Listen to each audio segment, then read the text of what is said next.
अब हम लोग समझेंगे फर्म के पूर्ति वक्र के निर्धारक तत्व।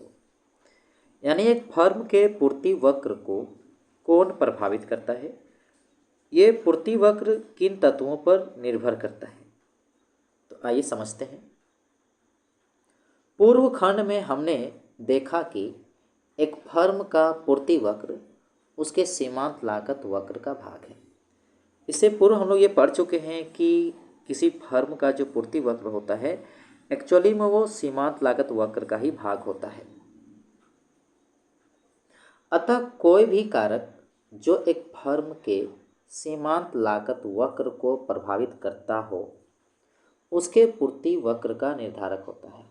जो भी कारक फर्म के सीमांत लागत को प्रभावित करेगा वो निर्धारक बनेगा पूर्ति वक्र का।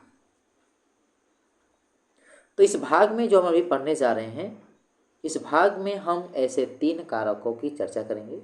यहाँ मिस्टेक है, 3 कारक नहीं 2 कारक होगा जो यहाँ पर दिया हुआ है। तो हम लोग 2 कारकों की चर्चा करेंगे और वो 2 कारक जो पूर्ति वक्र को प्रभावित करता है या कह सकते हैं कि सीमांत लागत वक्र को प्रभावित करता है। तो उनमें पहला कारक है प्रौद्योगिकीय प्रगति और दूसरा कारक है आगत कीमतें।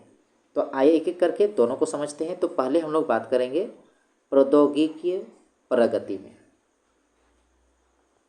मान लीजिए एक फर्म निश्चित वस्तुओं के उत्पादन के लिए उत्पादन के 2 कारकों पूंजी तथा श्रम का उपयोग करती है।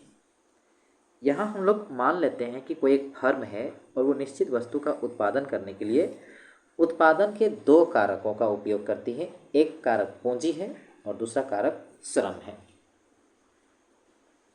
फर्म द्वारा संगठनात्मक नव प्रवर्तन, यानी कि फर्म क्या कर रहा है, ऑर्गेनाइजेशनल इनोवेशन, और उसके पश्चात पूंजी तथा श्रम के उसी स्तर से अब निर्गत की अधिक इकाइयों का उत्पादन होता है।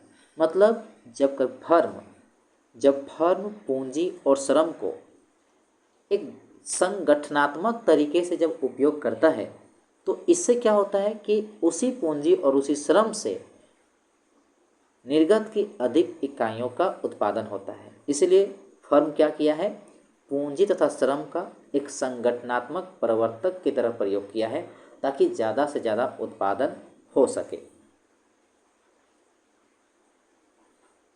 दूसरे शब्दों में एक निश्चित निर्गत स्तर का उत्पादन करने के लिए संगठनात्मक नव परिवर्तन के कारण, यानी कि ऑर्गेनाइजेशनल इनोवेशन के कारण फर्म क्या करेगा, आगतों की कम इकाइयाँ उपयोग करती है।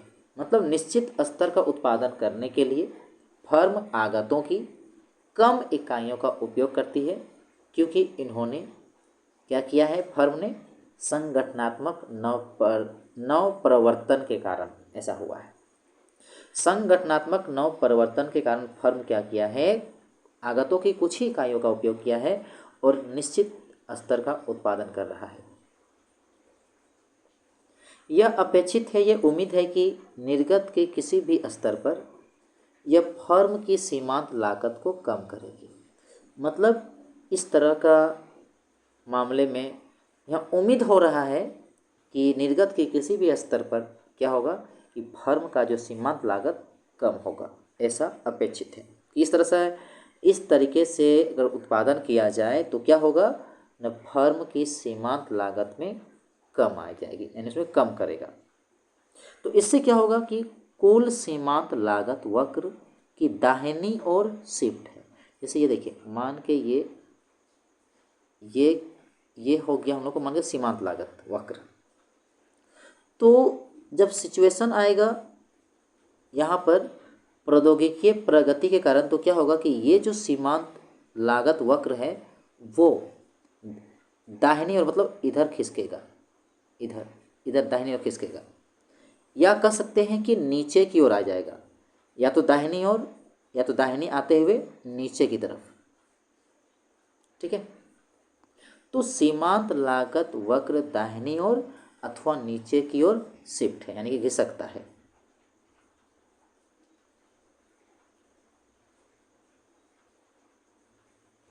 चूँकि फर्म का पूर्ति वक्र अनिवार्य रूप से सीमांत लागत वक्र का भाग है, जो हम लोग जानते थे कि फर्म का जो पूर्ति वक्र होता है वो सीमांत लागत वक्र का ही भाग होता है।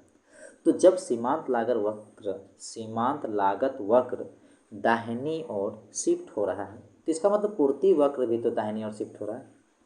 तो प्रौद्योगिकी प्रगति फर्म के पूर्ति वक्र को दाहिनी ओर शिफ्ट करती है, क्योंकि सीमांत लागत वक्र प्रौद्योगिकी प्रगति के कारण दाहिनी ओर शिफ्ट हो रहा है और पूर्ति वक्र सीमांत लागत वक्र का ही भाग होता है, तो इसका मतलब ये भी दाहिनी ओर शिफ्ट करती है। किसी भी दी हुई बाजार कीमत पर फर्म अब निर्गत की अधिक इकाइयां पूर्ति करती है, क्योंकि हम लोग जानते हैं कि जब दाहिनी ओर शिफ्ट करेगा तो इधर निर्गत को दिखाता है एक्स एक्सिस, क्योंकि इधर जो बढ़ रहा है मतलब निर्गत से बढ़ रहा है, क्योंकि हम लोग जानते हैं कि ग्राफ में कि अगर ये इधर बढ़ेगा, इधर जितना बढ़ेगा मतलब निर्गत को बढ़ा रहा है। तो वही चीज़ यहाँ लिखा हुआ है कि किसी भी दी हुई बाजार कीमत पर फर्म अब निर्गत की अधिक इकाइयों की पूर्ति करती है। अगर यही चीज़ अगर हम बोलते हैं कि ग्राफ जो है सीमांत लागत वक्र का अगर इधर ना घिसक के अगर इधर उठता तो ये चीज़ कम होता, निर्गत की मात्रा कम होता, क्योंकि इधर बढ़ रहा है दाहिनी तरफ यानी निर्गत बढ़ रहा है। तो यहाँ पर पूर्ति वक्र को प्रभावित करने में किनका योगदान है? प्रौद्योगिकीय प्रगति का। अब दूसरी कारक की बात करते हैं जिसका नाम है आगत कीमतें। तो देखिए, आगत कीमतों में परिवर्तन, अगर आगत कीमत में अगर परिवर्तन आएगा तो फर्म के पूर्ति वक्र को भी प्रभावित करता है। तो आगत की कीमत में परिवर्तन आने से फर्म के पूर्ति वक्र भी प्रभावित होता है। यदि एक आगत की कीमत में वृद्धि होती है, यदि एक आगत के कीमत में वृद्धि होती है, जैसे कि मान के श्रम की मजदूरी दर में वृद्धि होती है, तो इससे क्या होगा? उत्पादन लागत बढ़ जाती है। तो निर्गत के किसी भी स्तर पर फर्म की औसत लागत के परिणाम स्वरूप वृद्धि, तो चूँकि उत्पादन लागत बढ़ रहा है तो निर्गत के किसी भी स्तर में फर्म का जो है औसत लागत में वृद्धि आएगी। तो इससे क्या होगा? सामान्यतः निर्गत के किसी भी स्तर पर फर्म का सीमांत लागत वक्र में वृद्धि के साथ होती है। जब फर्म की औसत लागत वृद्धि हो रही है तो ये चीज़ कहीं ना कहीं सीमांत लागत की वृद्धि के साथ हो रही है। मतलब निर्गत के किसी भी स्तर में अगर आगत की कीमतें बढ़ेगी तो फर्म की जो औसत लागत है ये तो वृद्धि होगा ही, साथ ही साथ सीमांत लागत में भी वृद्धि होगी। तो अगर सीमांत लागत में वृद्धि होगी तो इसमें वक्र पर क्या प्रभाव पड़ेगा? तो देखिएगा, अब सीमांत लागत वक्र में बाईं ओर और ऊपर की ओर शिफ्ट करती है, यानी कि इस बार क्या होगा कि ये जो सीमांत लागत जो है वो इधर बाईं ओर खिसकेगा, यानी कि ऐसे उठ जाएगा ऊपर की तरफ और बाईं ओर खिसक जाएगा। तो इसके फलस्वरूप क्या होगा आइए समझते हैं। इससे अभिप्राय है कि फर्म की पूर्ति वक्र बाईं ओर शिफ्ट हो जाता है, क्योंकि जब सीमांत लागत वक्र बाईं ओर खिसक रहा है और सीमांत लागत वक्र ही पूर्ति वक्र है, मतलब उसका भाग सीमांत लागत वक्र का भाग ही पूर्ति वक्र है। तो जब सीमांत लागत वक्र बाईं ओर शिफ्ट हो रहा है तो पूर्ति वक्र भी बाईं ओर शिफ्ट हो रहा है। किसी भी बाजार कीमत पर अब फर्म निर्गत की कम इकाइयों की पूर्ति करता है। अब वो कम इकाइयाँ पूर्ति करेगा, क्योंकि अब ग्राफ को फिर से देखिए, क्योंकि इस यहाँ देखिए अगर ये दूर में है तो निर्गत की मात्रा ज़्यादा है। अगर वही चीज़ ये सामने हो जाएगा ऐसे, क्योंकि नीचे जो है वो निर्गत को दिखाता है, वो निर्गत को दिखाता है, तो जितना दूर जाएगा निर्गत बढ़ेगा और जितना सामने आएगा उतना निर्गत कम होगा। तो ऐसे स्थिति में क्या होगा कि फर्म जो है निर्गत की कम इकाइयों की पूर्ति करता है। तो अभी हम लोगों ने क्या देखें?